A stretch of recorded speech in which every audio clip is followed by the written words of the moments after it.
परिवर्तनकारी स्थिति हमारे मध्य उत्पन्न होती है। तो उधर शब्द और उधर लिपि ज्ञान, भारतीय ज्ञान परंपरा का यदि सर्वोच्च अवदान कोई है तो लिपि है।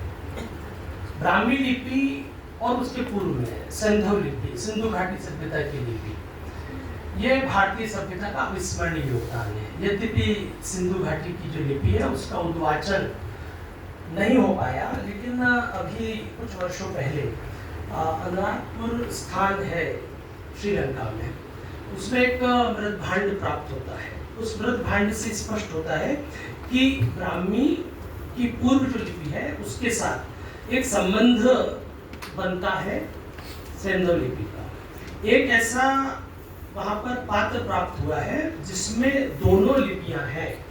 ये चित्र इसमें दिए गए हैं और इससे स्पष्ट होता है कि एक ही मृदभांड पर सिंधु लिपि के चिन्ह और उसी पर ब्राह्मी के पुरातन रूप है वो दिखाई दे रहे हैं। तो खैर इसके बीच में बहुत विमर्श हो सकता है, लेकिन यहाँ संकेत देना चाहूँगा कि भारतीय ज्ञान परंपरा का बहुत महत्वपूर्ण योगदान है लिपि व्यवस्था को जन्म देना। और उसी तारतम्य में पहले सिंधु लिपि के बाद के दौर में ब्राह्मी लिपि की दो शैलियाँ, उत्तरी शैली, उत्तरी ब्राह्मी और दक्षिणी ब्राह्मी, ये दो प्रकार की शैलियाँ विकसित होती हैं। और इस देश में और देश के बाहर भी दक्षिण पूर्वी एशियाई देशों से लेकर के और पश्चिमोत्तर जो विश्व है हमारा एशिया का वो भूभाग, जहाँ पर की भारतीय संस्कृति का प्रसार हुआ, वहाँ तक ब्राह्मी लिपि या उससे विकसित हुई लिपियों का प्रयोग किया जाता है। तो कहने का मतलब है कि पूरी दुनिया में लिपि जो ज्ञान है वह भारतीय ज्ञान परंपरा का एक महनीय योगदान है। अब समय हमारे बीच इस विषय को लेकर के कि फिर नागरिक लिपि परिषद की आवश्यकता क्यों पड़ी। मैं यहाँ पर जो हमारे भाषा और लिपि के क्षेत्र में जो नवोपलब्ध आंकड़े हैं उसके बारे में संकेत देना चाहूँगा। यहाँ पर सभी लोग बैठे हुए हैं जो भाषा प्रेमी हैं, किसी न किसी भाषा के प्रति वो अनुराग रखते हैं। तो अभी के दौर में अगर हम देखेंगे तो बहुप्रचलित भाषाओं की जो संख्या है वो 4000 के आसपास है। और यदि हम कुछ और भाषाओं को, बोलियों को भी समाहित करते हुए चले तो 7000 से अधिक हो जाती है। इसमें से बहुत सारी बोलियां विलुप्ति के कगार पर हैं। कल हम लोग जी और हम लोग डॉक्टर रत्ना कुष्मा मेरी सुशिष्या बैठी हुई है, हम लोग जारवा क्षेत्र में थे। तो जारवा जो कम्युनिटी है तो ऐसे बहुत सारी भाषाएं हैं लेकिन लिपि नहीं है। तो अब ऐसे में हमारे सामने प्रश्न खड़ा होता है कि ये नागरिक लिपि परिषद क्या चाहती है, इसके उद्देश्य क्या है, इसके लक्ष्य क्या है।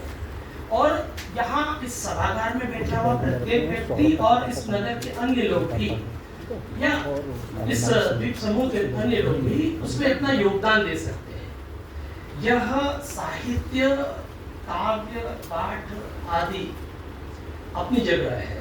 वो कार्य साहित्य कला परिषद बहुत अच्छे से करती है और इसकी गतिविधियों से और द्वीप लहरी से मैं अनेक दशकों से न केवल परिचित हूँ वरन निरंतर इसके बारे में चर्चा भी करता आया हूँ कि इस द्वीप समूह को राष्ट्र के साथ तादात्म्य स्थापित करने की दिशा में ये संस्था अविस्मरणीय योगदान देती है।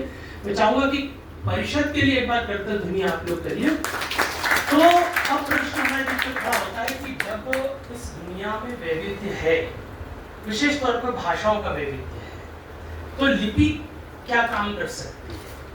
जब हम लोग भाषाओं के आंकड़े को उठाते हैं तो ये ज्ञात होता है कि 7000 से अधिक भाषाएं बोली जा रही हैं। लिपियां कम है।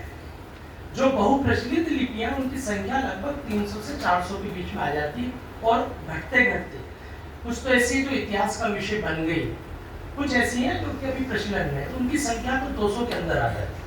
यानी दुनिया की भाषाई विविधता को न्यूनता में बदलते हुए एकत्व की एक कसौटी पर उसे जोड़ने का कार्य लिपि करती है। लिपि हमें जोड़ती है, भाषाएं भी जोड़ती हैं, लेकिन लिपियां और अधिक इस काम को करती हैं। ऐसे में जब एक समय था, आप सभी जानते हैं कि महात्मा गांधी जी के मानस पुत्र आचार्य विनोबा भावे वो देशाटन कर रहे थे और भूदान आंदोलन को चला रहे थे। उस भूदान आंदोलन की भूमिका थी कि लोग इस देश में कृषि केंद्रित व्यवस्था के साथ जीवन निर्वाह करते हैं, लेकिन मालिक कम लोग हैं और कृषक कार्य करते हुए उन खेतों में काम करने वाले लोगों की संख्या कम है, अधिक है।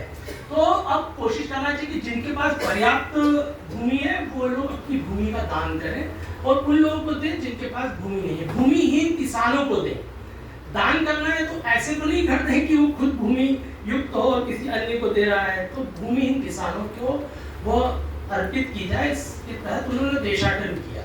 देश भ्रमण के दौरान उन्होंने देखा कि मेरा ये यज्ञ तो चल रहा है, लेकिन उस समय उन्होंने देखा स्थान स्थान पर भाषा के स्तर पर, विचार के स्तर पर हम एक हैं, संस्कृति के स्तर पर हम एक हैं, लेकिन लिपियों की भिन्नता के कारण कई बार सामान्य व्यक्ति भी संकट में आ जाता है। कोई व्यक्ति बंगाल क्षेत्र से चला और वो तमिल क्षेत्र में गया, या तमिल क्षेत्र का व्यक्ति चला और वो पंजाब गया, तो वहां पर लिपि का जो अंतर होता है उसके कारण संकट खड़ा होता है। तो उन्होंने कहा कि इस देश को जोड़ने का कार्य भाषा के साथ साथ लिपि और अधिक अच्छे से कर सकती है।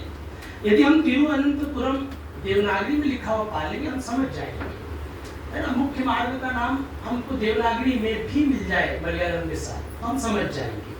तो उन्होंने उस समय यह संकल्पना दी कि हमें भारत की सभी भाषाओं के लिए देवनागरी लिपि का भी व्यवहार करना चाहिए, अपनी अपनी लिपियों की व्यवस्था बनी रहे।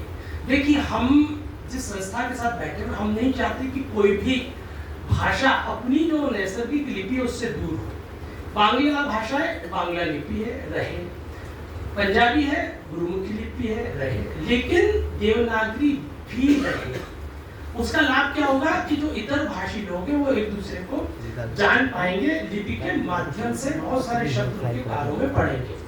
1975 में नागरी लिपि परिषद की स्थापना होती है और ये सौभाग्य है कि 50 वर्ष इस संस्था के पूरे हो गए। संस्था के उद्देश्य और प्रमुख जो गतिविधियां हैं उसके बारे में संक्षिप्त में मैं बताना चाहूंगा, और मैं चाहूंगा कि प्रत्येक वो व्यक्ति जो इस सभागार में या आपसे जुड़े हुए लोग, प्रत्येक व्यक्ति नागरिक लिपि परिषद के सदस्य बन सकते हैं।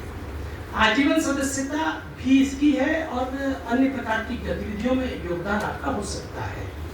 संस्था का उद्देश्य है कि भारत की जितनी प्रमुख भाषाएं यानी 22 भाषाएं हमारी है, 13 भाषाओं की लिपि देवनागरी है।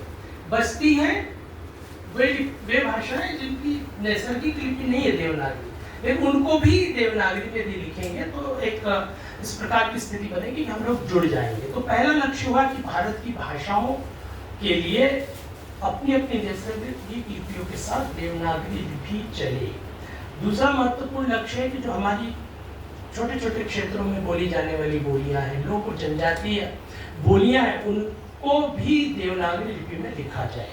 उसका लाभ ये होगा कि यदि जारवा या फिर निकोबारी या अन्य जो बोलियां इस क्षेत्र की हैं वे सीधे जुड़ जाएंगी गारो खासी जयंतिया से, या वहां से लेकर लेह लद्दाख की बोलियों से, क्योंकि ये सब भाषाएं वो हैं जो छोटे छोटे समूह में बोली जाती हैं। तो हमारी जो लोक जनजाति भाषाएं यदि उनकी अपनी कोई लिपि है उसमें लिखी जाए, लेकिन उसके साथ साथ देवनागरी में लिखी जाए। अगला चरण आता है एशिया की भाषाएं देवनागरी के माध्यम से जुड़े।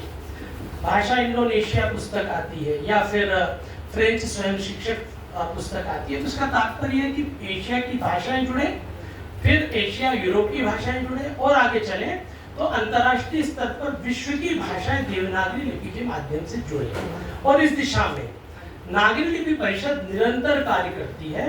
यह सौभाग्य की बात है कि यह हमारा 39वां अधिवेशन आज उस भूमि पर हो रहा है जिस भूमि पर कभी नेताजी सुभाष चंद्र बोस, वीर सावरकर और इसी प्रकार महान वीरों ने न केवल भारतीय स्वतंत्रता यज्ञ में योगदान दिया वरन उन्होंने यहाँ पर उन पीड़ाओं को, प्रताड़नाओं को भी सहा। तो कहने का मतलब ये कि हम इन चारों ही आधारों पर यानी भारत की भाषाएं, भारत की लोक जनजातीय भाषाएं, एशिया की भाषाएं और विश्व की भाषाएं, इन सब के साथ देवनागरी लिपि का संबंध बनाने के लिए कार्य करें, इसका आह्वान नागरी लिपि परिषद करती है। नागरी संगम एक महत्वपूर्ण पत्रिका का प्रकाशन होता है। प्रतिवर्ष अधिवेशन अधिकांश उन स्थानों पर आयोजित किए जाते हैं जो हिंदीतर क्षेत्रों में जिनकी गणना की जाती है। मैं चाहूंगा कि डॉक्टर हरि सिंह पाल के लिए करतल ध्वनि हम लोग करें, क्योंकि उन्होंने जब से दायित्व संभाला उन्होंने नियम बना लिया कि अधिवेशन अनिवार्य रूप से उन स्थानों पर किया जाएगा जहां पर नैसर्गिक रूप में वो लिपि या वो भाषा प्रचलन में नहीं है। उसका सुपरिणाम ये हुआ कि हम लोगों ने त्रिपुरा में अधिवेशन किया, हम लोगों ने मणिपुर में किया। अभी वैसे तो ये हिंदी की ही भूमि है, यहाँ पर मैंने देखा कि सब कुछ हिंदीमय है, लेकिन यहाँ पर बहुभाषी समुदाय रहता है। उन सबके बीच में संबंध बनाने का कार्य जैसे हिंदी करती है, ऐसे ही देवनागरी लिपि भी करे। फिर मैं ये बताना चाहूंगा कि परिषद ने बहुत महत्वपूर्ण प्रकाशन किए हैं, जिसके माध्यम से आप अरबी भाषा सीख सकते हैं, आप भाषा इंडोनेशिया को आप उसका ज्ञान प्राप्त कर सकते हैं, रूसी सीख सकते हैं। ऐसी कई भाषाएं जिनके प्राइमर तैयार किए हैं। बताना चाहूंगा कि फ्रेंच स्वयं शिक्षक के लेखक सत्यकेतु विद्यालंकार ने बहुत सुंदर बात की थी, जिसे हम लोगों को गांठ के रूप में बांध लेना चाहिए। वो इसलिए कि ये जो समय है बहुत ही अलग प्रकार की स्थितियों का है। भाषा हमारी और लिपि रोमन बनाने की कोशिश लोग कर रहे हैं। उन्होंने ये लिखा था फ्रेंच स्वयं शिक्षक में कि फ्रेंच भाषा का यदि आपको शिक्षण प्राप्त करना है तो देवनागरी लिपि के माध्यम से ज्यादा अच्छे से आप उसको समझ सकते हैं, पढ़ सकते हैं, बोल सकते हैं। क्यों? क्योंकि देवनागरी की विशेषता है कि जैसा लिखते हैं ऐसा ही बोला जाता है, और जैसा हम बोलते हैं वैसा ही हम लोग लिख सकते हैं। तो फ्रेंच सीखने के लिए जिसकी लिपि रोमन है, वो कहते हैं कि रोमन की बजाय यदि आप देवनागरी के माध्यम से सीखेंगे तो फ्रेंच जल्दी समझ में आ जाएगी, जल्दी सीख जाएगी। यह प्रादर्श लेकर के और नागरी लिपि परिषद ने अनेक भाषाओं के प्राइमर तैयार किए हैं, पाठमालाएं तैयार की हैं। यहाँ आप उन सबको देख सकते हैं। और अंतिम बात, वेब पटल के माध्यम से आज विश्व में सर्वाधिक संगोष्ठियां, कार्यशालाओं का आयोजन यदि कोई संस्था कर रही है लिपि को लेकर, तो नागरी लिपि परिषद। नागरी लिपि परिषद में कोविड कालीन स्थितियों के मध्य जब देखा कि लोग घरों में हैं और अलग प्रकार के अवसाद और हताशा की स्थिति है, इस राष्ट्र को चेतना की आवश्यकता है। तो चेतना का एक माध्यम हो सकती है लिपि, और इस दिशा में निरंतर राष्ट्रीय अंतर्राष्ट्रीय स्तर के वेब पटल पर सेमिनार किए गए, कार्यशालाएं तक आयोजित की गई, आईटी और देवनागरी को लेकर कार्यशालाएं ऑनलाइन करवाई गई। तो यह एक सतत प्रक्रिया है, और यह परिषद आह्वान करती है कि प्रत्येक व्यक्ति इस संकल्प के साथ, जो हमारा ध्येय वाक्य है, मैं लगभग 30 वर्षों से संस्था से जुड़ा हुआ हूँ, और इसके बाद मैंने बहुत सारी संस्थाओं से मुझे कहा गया कि आप इसमें जुड़ जाइए। मैंने कहा यदि मैं एक संस्था के साथ ठीक से काम नहीं कर सकता तो मैं और संस्था के साथ क्यों काम करूँगा। तो इसलिए हमने संकल्प लिया कि नागरी लिपि परिषद जिस सूत्र को लेकर चलती है, वसुधैव कुटुंबकम, इस वसुधा को कुटुंब रूप में यदि रेखांकित करना है, तो जो भारत का अतीत से, सुदूर अतीत से चला आ संदेश है, वो और अधिक विश्वजनीन हो जाएगा यदि देवनागरी चलेगी। और इसी सातत्य में हम लोगों ने देवनागरी विमर्श जैसी महत्वपूर्ण पुस्तक भी प्रकाशित की थी, और इसको भी लगभग 20 साल हो गए हैं। और यदि प्रतियां इसकी उपलब्ध नहीं, लेकिन किसी को इसकी प्रति चाहिए तो हमारी बिटिया जैसी है, हमारी शोधार्थी रही, विश्वविद्यालय की गौरव रही, और अभी राजकीय महाविद्यालय में पदस्थ है डॉक्टर रत्ना कुशवाहा, उनके पास ये पुस्तक उपलब्ध है। आप इसकी फोटो प्रति ले सकते हैं, कृपया मूल प्रति मत लीजिएगा, क्योंकि बहुत सीमित प्रतियां उसकी बची हुई हैं।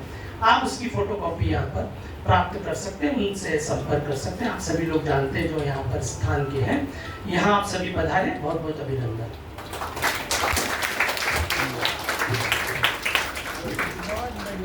धन्यवाद। अभी आप सुन रहे थे आदरणीय डॉक्टर शैलेंद्र कुमार शर्मा, जो कि इंदौर से